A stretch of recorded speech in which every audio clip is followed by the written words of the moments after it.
When my wife got pregnant by her lover, her family told me to leave.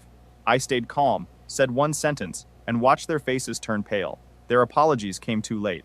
My wife was sitting in my mother's chair. It was not an ordinary piece of furniture I had ordered online or picked from a showroom. It was the high-backed ivory armchair my mother had reupholstered 3 times during the 28 years she owned it. A faint coffee ring remained on the right armrest from the morning she died. I had never tried to remove it because, irrational as it might sound, that stain felt like the last physical mark her hands had left behind. And there sat Vanessa, my 29-year-old wife, 7 months pregnant with another man's child. One hand rested on her stomach, while the other slowly traced the embroidered edge of the armrest, as though she had already decided the chair belonged to her. Her eyes were wide and carefully wounded, the expression she used whenever she wanted to look like the victim of a situation she had created. I stood in the doorway of my own living room and counted 6 people who had no right to be there. Vanessa, her parents, her older sister, her sister's husband, and Julian, the man she had been sleeping with. They had let themselves in using the spare key Vanessa kept on the hook near the front door. They had helped themselves to my coffee and arranged themselves around my living room as if they were a committee preparing to announce a decision that had already been made. Looking at them, I understood one thing with absolute clarity. They had no idea what they had walked into. I smiled.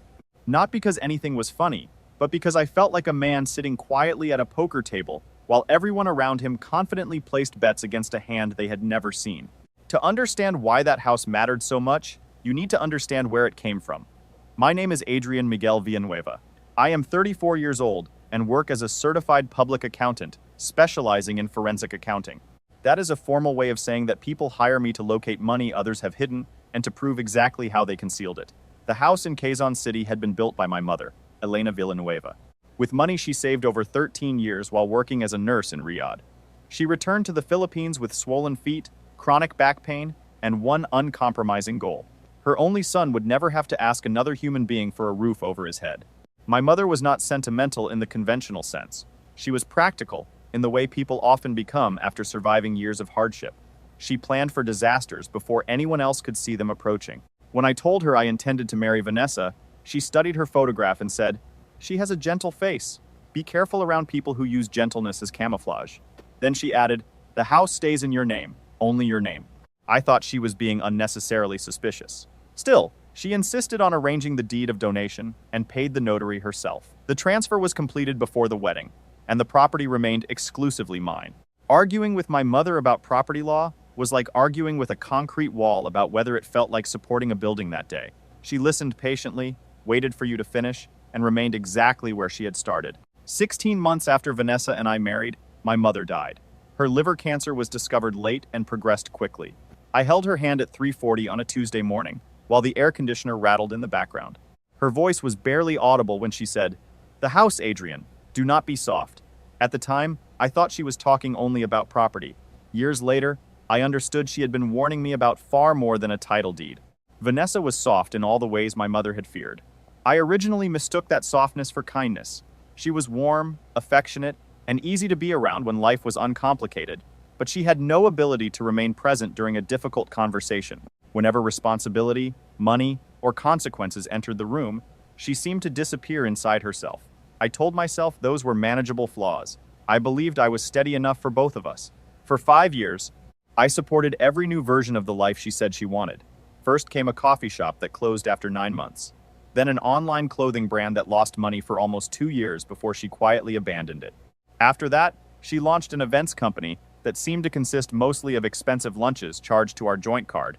She called those lunches relationship building. I called them business expenses because that was easier than admitting I was financing another dream without asking whether it had a plan behind it. I was not blind.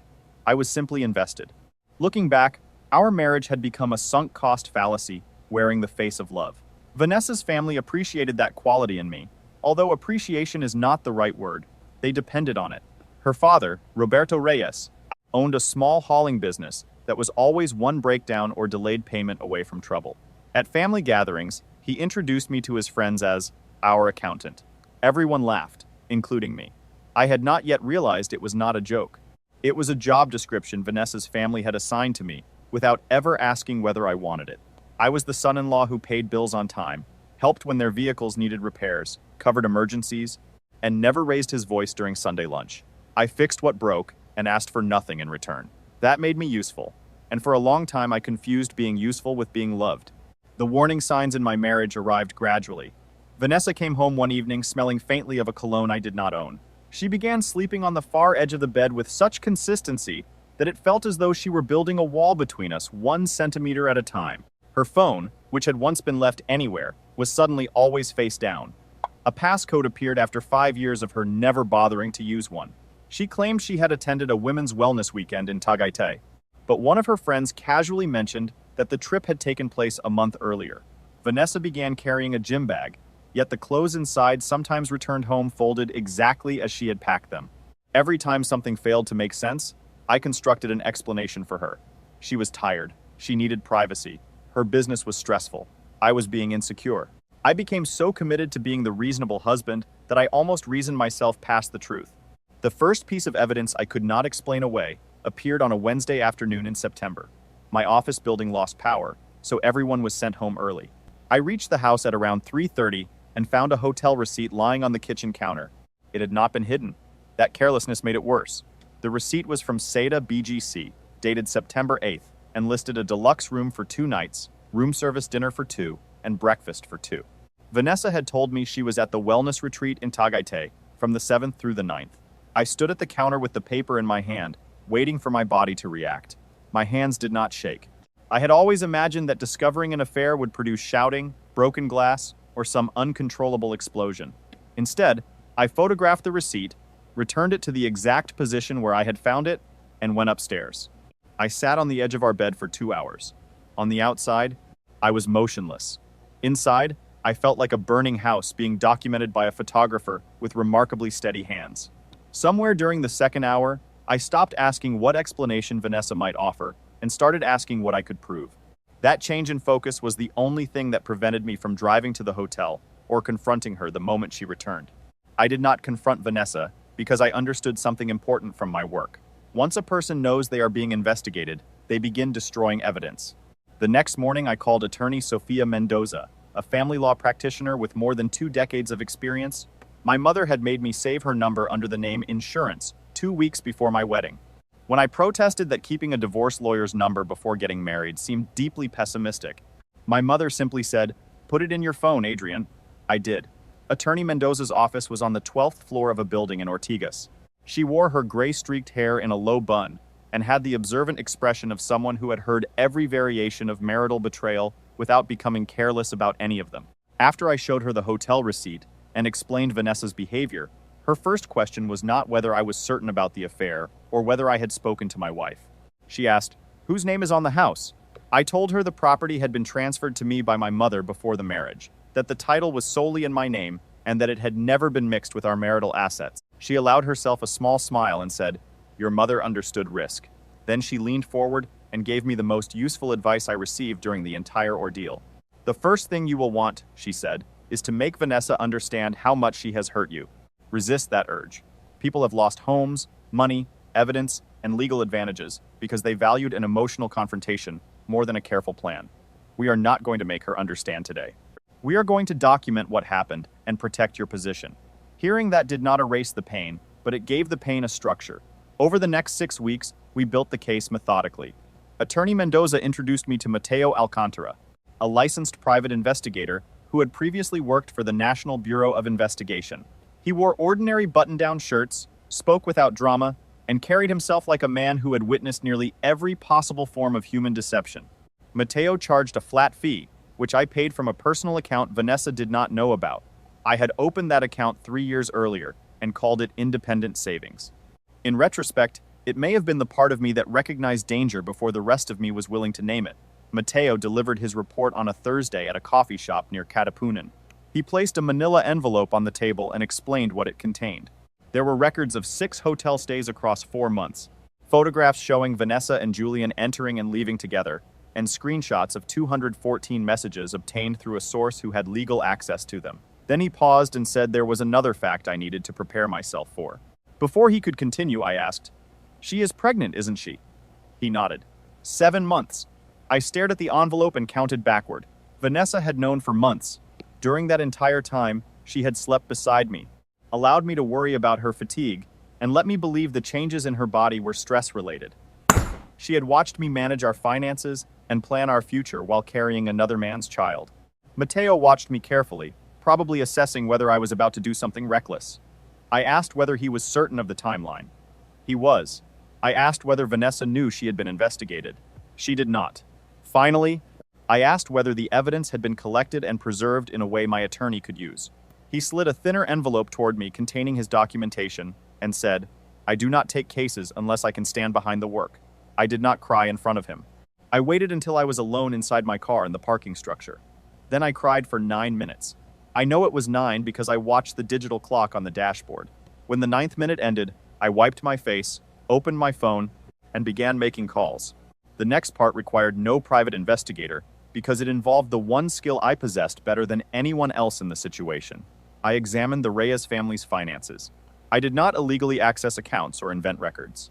I reviewed the obligations I had personally signed, the transfers I had made, the loans I had guaranteed, and the payments that had passed through accounts bearing my name. I am a forensic accountant. Locating the money underneath the version of events people tell about themselves is my profession. Once I placed the records side by side, I finally saw the foundation I had spent years building beneath Vanessa's family. For 4 years, I had quietly paid much of the housing loan on her parents' home in Antipolo. Roberto's hauling company operated through a credit line I had co-signed, and on 2 occasions, I had used my own funds to reduce the balance when the bank was preparing to restrict it. I had also covered tuition for Bianca's eldest child during a period when her husband Daniel was between jobs.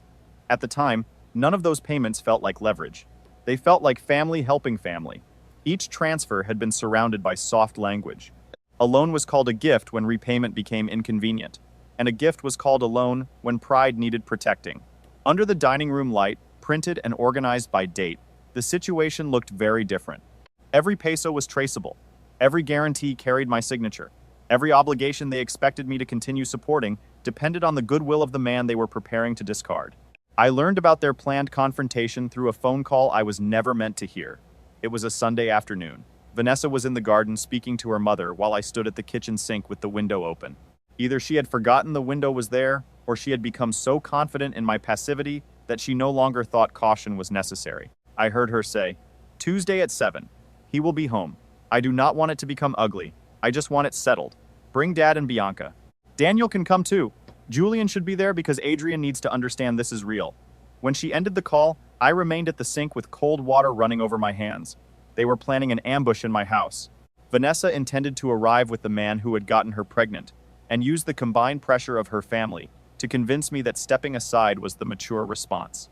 Her mother, Gloria, had apparently decided that the easiest solution to her daughter's betrayal was to remove the husband from the property and install the new family in his place.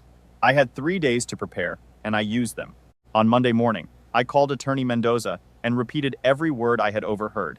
She spent nearly 40 minutes explaining what I could safely say, which boundaries I could enforce as the sole property owner, and what options might exist if Vanessa and Julian's conduct became part of a formal complaint.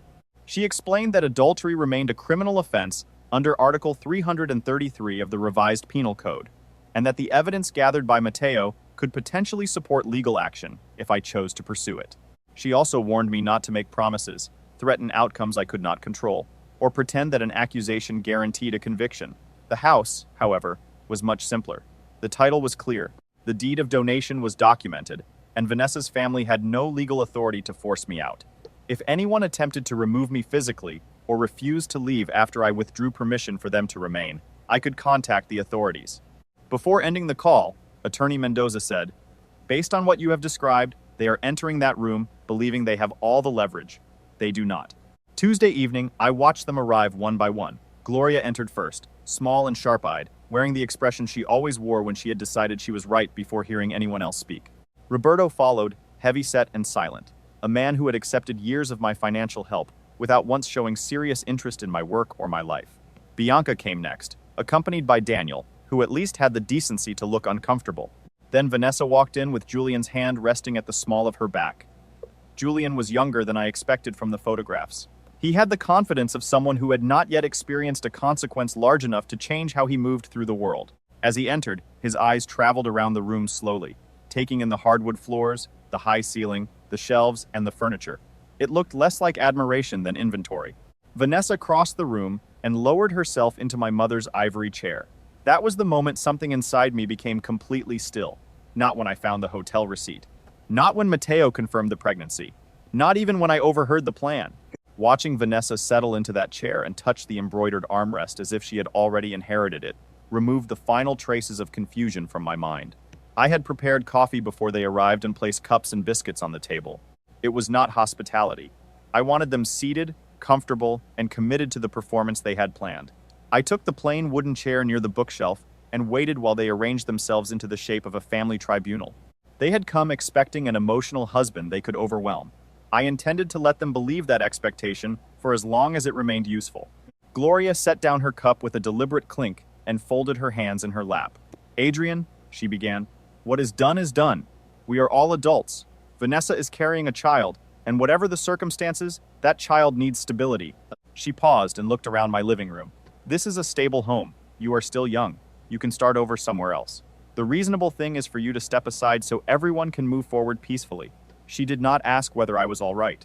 She did not acknowledge the affair, the months of deception, or the humiliation of bringing Julian into my home. Instead, she told me I had been good to the family and assured me they were grateful, using the tone people reserve for an employee whose services are no longer required. When she stopped speaking, I said, "I understand the situation perfectly." She smiled with visible relief. But before she could continue, I added, "I did not say I agreed with you." Bianca stepped in quickly. She said I had no children, while Vanessa was about to have one, and that reality had to guide the decision. According to her, the cleanest solution would be for me to cooperate with ending the marriage and transfer the house so Vanessa and the baby could remain there. "No ugliness," she said. I repeated the phrase slowly. Then I looked at each of them and said, "You brought your daughter, the man who got her pregnant, and several relatives into my house to pressure me into surrendering it. And your concern is avoiding ugliness?" Bianca opened her mouth but said nothing. Roberto cleared his throat and declared that everyone had to think about the child. Vanessa needed a secure place to live, and in their opinion, it would be best if I found somewhere else by the end of the month. "By the end of the month?" I asked. Roberto nodded as if he were granting me a generous amount of time. I said, "You are not merely asking me to accept that my marriage is over. You are asking me to vacate my own property so Vanessa and Julian can move into it." Bianca called the proposal practical. I called it an attempted eviction. Gloria's expression hardened.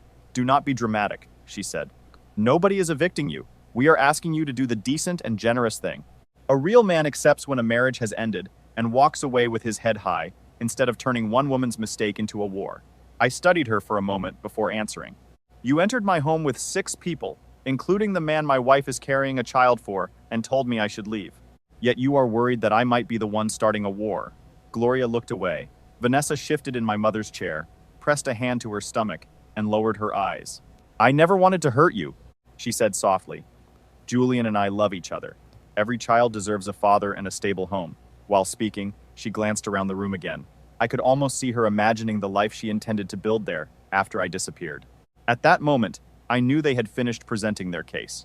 I rose without rushing and walked to the side table, where I poured myself a glass of water. I took 2 measured sips, placed the glass down, and turned to face them. The room became quiet. They had expected shouting. They had expected me to lose control so they could describe me later as angry, unstable, or unreasonable. They were not prepared for my voice to remain level. "You are operating under several serious misconceptions," I said. "I am going to correct them one at a time. First, the house." I looked at Gloria, Roberto, Bianca, and Daniel before turning briefly toward Vanessa. "This property is registered exclusively in my name. It was transferred to me by my mother through a deed of donation before Vanessa and I married. It has never been part of our shared marital property. Vanessa's name has never appeared on the title, and none of you has any ownership interest in a single square meter of it." I allowed the silence to settle before continuing. "That means you cannot order me to leave. You cannot compel me to transfer the property, and you cannot decide who will live here after my marriage ends. At this moment, all of you are guests, and most of you are uninvited guests who entered using a key belonging to someone who does not own the house." Gloria interrupted and said they understood I was hurt. "I am not discussing my feelings, Gloria," I replied. "I am clarifying ownership." Then I moved to the second misconception. "You came here asking for a peaceful ending. You should understand what that word actually requires. Attorney Sofia Mendoza has already reviewed the evidence of Vanessa's affair. Mateo Alcantara, a licensed investigator and former NBI officer, documented 6 hotel stays, 214 messages, photographs, and the pregnancy timeline. The evidence has been preserved and organized for legal review. The color began to leave Julian's face. I continued. My attorney also explained the possible consequences under Article 333 of the revised Penal Code. Vanessa's conduct is not automatically erased because the family has decided to call it a mistake. Julian's participation is not irrelevant merely because he now wants to play the role of a devoted father. Any formal complaint would follow the proper process, but the evidence already exists, and both of you know it exists now. Julian stood abruptly and began, Adrian, please, can we just... I looked directly at him and said, You are in my house, Julian. Sit down. He sat. I had imagined power as something dramatic, but the feeling was surprisingly plain. It was less like triumph, and more like correcting a figure in a spreadsheet. Until that moment, Vanessa had maintained the expression of a wounded woman asking for compassion. Now the performance disappeared. She stared at me with the look of someone recalculating a future that had been presented to her as guaranteed. I turned toward Julian again. You teach at a public elementary school. You understand that a documented complaint involving misconduct could lead to an administrative review. I am not claiming to control the outcome, but you should stop behaving as though your professional life exists in a separate universe from your decisions. He said nothing. Then I faced Gloria and Roberto. Third, before you entered my home intending to take it from me, I reviewed the financial commitments connecting me to your family. For 4 years, I have personally paid a substantial portion of the housing loan on your property in Antipolo. Roberto's hauling business operates using a credit line I co-signed. Twice, I used my own money to reduce that balance when the bank was prepared to restrict the account. I also covered your grandchild's tuition when Bianca and Daniel needed help. Every payment, guarantee, and transfer is documented, because documentation is what I do for a living. Roberto's face reddened. I continued before he could interrupt. You are free to support Vanessa. You are free to welcome Julian into the family. You are even free to come here and tell me I am no longer useful to you. What you are not free to do is demand my house while assuming I will continue financing yours. The change in Gloria was immediate. She stood so quickly that her cup rattled against the saucer. Her arms opened, and her voice transformed from cold authority into frightened affection. Adrian, why did you not explain this earlier? This changes everything. We are family. You know we love you. I took a small step backward before she could reach me. You did not love me 11 minutes ago, I said. 11 minutes ago, you wanted me removed from my own home by the end of the month. Nothing about me changed. Only your arithmetic changed. She stopped moving. I told her to sit down, and she did. The room remained silent until I said, I have not finished. I turned to Vanessa. She sat deep in my mother's chair, both hands now resting protectively over her stomach. There is one more thing, I said. This part is for you. Mateo did not only investigate you, he also looked into Julian. You are not the only address he keeps. The effect was immediate. Vanessa made a small, airless sound and turned toward Julian. She searched his face for a denial, but he hesitated for half a second too long. That is not true, he finally said. Vanessa, listen to me. He is trying to... She was no longer listening. She was studying him with the same suspicion she had forced me to live with for months. The accusation was a bluff. Mateo had never followed Julian outside the investigation involving Vanessa. I had no second address, no photographs of another woman, and no evidence that he was deceiving her. Attorney Mendoza had not suggested the lie, and I understood that it carried risk. But I also understood the psychology of the two people sitting in front of me. Vanessa had lied inside our home for months. She knew how easily someone could maintain a second life while appearing loving and ordinary. Because she had done it to me, she was prepared to believe Julian had done it to her. Her own guilt supplied every missing detail. The accusation did not land as a question. It landed as a possibility she already understood too well. I watched the alliance between them fracture without needing another word. Roberto muttered something under his breath. Bianca covered her mouth with one hand. Daniel looked like a man who deeply regretted agreeing to attend. I walked to the front door and opened it. Cool evening air entered the house, carrying the distant smell of rain. Attorney Mendoza has already begun the appropriate legal preparations to end this marriage and protect my property, I said. The title is documented and not open for negotiation. I am withdrawing permission for all of you to remain here. You have 5 minutes to leave. If you refuse, I will call the police and allow them to deal with the situation. Julian, any future communication about this property or my personal life must go through my attorney. For several seconds, nobody moved. They stared at me as though I had become a natural disaster they had failed to include in their plans. I checked the Seiko watch my mother had left me and said, 1 minute is already gone. Gloria moved first. She gathered herself with the strained dignity of someone who had spent her life rewriting every defeat into a story in which she remained correct. She did not look at me as she passed through the doorway. Roberto followed, silent and heavy-footed. Bianca took Daniel by the sleeve, and they left without attempting another argument. Julian walked out next. The confidence he had carried into the house had vanished. He no longer looked like a man arriving to claim a new family and a new home. He looked like someone wondering how many parts of his life had just become vulnerable at once. Vanessa was the last person remaining. She rose slowly from my mother's chair, one hand on her stomach. For a moment, she stood beside it and looked at me with an expression I could not fully interpret. There was fear, anger, grief, and perhaps the first hint that she understood the scale of what she had destroyed. "Adrian," she whispered, "is what you said about Julian true?" I did not answer the question. I simply said, "Goodbye, Vanessa." She waited another second, perhaps expecting the husband who had always rescued her to return. He did not. She walked through the doorway, and I closed it behind her. The lock clicked into place with a small, clean sound. I stood alone in the entrance hall until the silence stopped feeling empty and began feeling like peace. Then I returned to the living room. The cups were still on the table. The biscuits had barely been touched. My mother's ivory chair stood where it always had, except the cushion still carried the shallow impression of Vanessa's body. I crossed the room and ran my fingers along the embroidered edge of the armrest, the same place Vanessa had touched, as though she were measuring what would soon belong to her. My fingers passed near the old coffee ring my mother had left behind.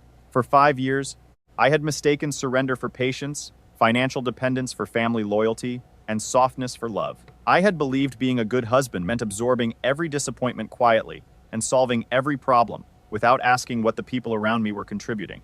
My mother had warned me not to be soft, but she had never told me to become cruel. There was a difference. Cruelty would have meant inventing suffering for the sake of revenge. What I did was stop protecting people from consequences they had created themselves. Vanessa chose the affair. Julian chose to participate. Her family chose to enter my home and treat my mother's sacrifice as a convenient asset they could redistribute. I simply refused to cooperate. Standing in the house my mother had earned through 13 years of exhausting work, I finally understood what she had tried to teach me. Love does not require a person to surrender every boundary, and generosity is not a lifetime contract, allowing others to take whatever remains. That night, I did not win, because Vanessa's family became frightened, or because Julian obeyed when I told him to sit down. I won because, for the first time in years, I stopped negotiating against myself. The room felt like mine again. It did not take long.